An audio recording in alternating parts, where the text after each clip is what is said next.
जो हवन हम लोग करते हैं देवताओं को, तो उसमें जौ भी पड़ता है। तो नारद जी ने एक बार देखा कुछ ब्राह्मण लोग हवन कर रहे थे, जौ और तिल अक्षत इत्यादि डाले हुए हैं, तो अच्छा समझ गए विष्णु भगवान को प्यारा है, तिल समझ गए उनके शरीर से उत्पन्न हुआ भैया ये जौ क्या चीज़ है। तो नारद जी जा रहे थे एक किसान के यहाँ खेत में, देखते हैं तो उस किसान से क्या करते हैं खेत से कि एक मुट्ठी जौ उखाड़ते हैं और लेके विष्णु भगवान के धाम पहुँच गए। कहाँ पहुँच गए? विष्णु भगवान के धाम पहुँच गए। भगवान को प्रणाम करते हैं, प्रभु ये देखिए क्या आश्चर्य का वस्तु मैं लाया हूँ, पृथ्वी में इतने सारे सब कुछ पैदा होते हैं, सब उत्पन्न होते हैं। भगवान ने कहा अच्छा ये भी वही से लाया हो? बोले हाँ। किसके खेत से लाए हो? प्रभु एक किसान के खेत से लाया हूँ। उससे पूछे थे ये जौ उखाड़ते समय, उससे पूछे थे कि मैं आपके खेत का जौ ले रहा हूँ?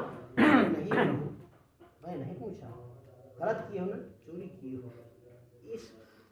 इसमें जितने दाने जौ के हैं इतने सालों तक जाओ उसके खेत की रखवाली करो। भगवान आदेश दे जाओ खेत की रखवाली करो। कब तक? जितने दाने जौ। एक मुट्ठी बेचारे लिए थे नारद जी।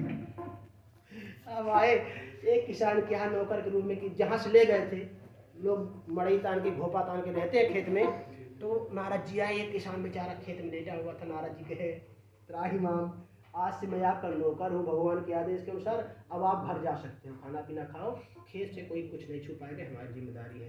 वेश बदल करके नारद जी ने कहा ठीक है।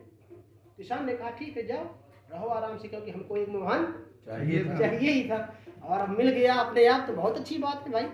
तो बेचारा स्वतंत्र हुआ। नारद जी वहाँ ड्यूटी देने लगे। तो नारद जी जहाँ ड्यूटी दे रहे थे, खेत का रखवाली कर रहे थे, तो एक दिन की बात है, रात्रि काल में बगल वाले खेत से कुछ लोग, जब खेत कट गया तो केवल बांधने के लिए बाकी था। अब बेचारा किसान बोझ भी बांध दिया, बांध के कुछ खरियान पहुंचाया, कुछ नहीं पहुंचाया, बंधे बोझ खेत में पड़े रह गए। तो बंधे बोझ खेत में पड़े रह गए और नारद जी बगल वाले में ड्यूटी कर रहे हैं, रखवाली कर रहे हैं।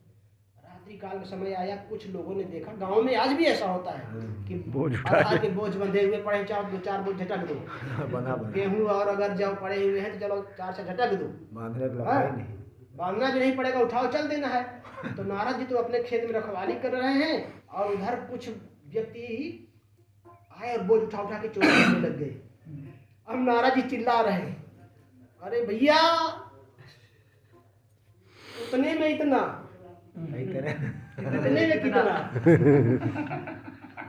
सिर्फ इतने में, मुट्ठी भर में इतना, इतने में कितना और इतने में कितना, कहीं जन्म बिगाड़ रहे हो। जाकर के हाथ जोड़े, बात क्या है रहस्य, ये बताओ आपका खेत है ये? बोले नहीं।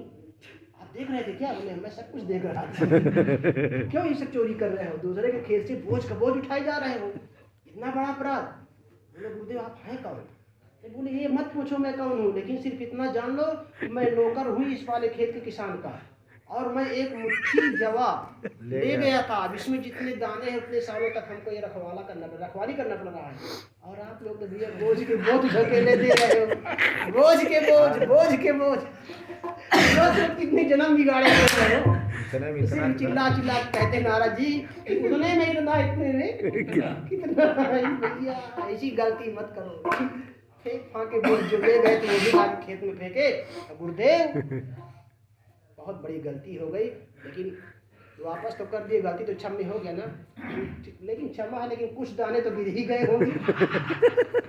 भाई खलिहान में फेंक क्या हो बोझ, ऐसा हो नहीं सकता। क्षमा तो हो गया, लेकिन अब जितने दाने बिखरे होंगे उतने सालों तक तो भरना ही पड़ेगा। तो कहने का मतलब कि भैया ये संसार एक खेती है और हम जैसे करेंगे वैसे भरेंगे। नारद जी सिखाते हैं कि ऐसा मत करो, नहीं तो फिर वही कहानी है कि उतने में इतना तो इतने में कितना। याद रखो। बोलो वृंदावन बिहारी लाल की जय। भागवत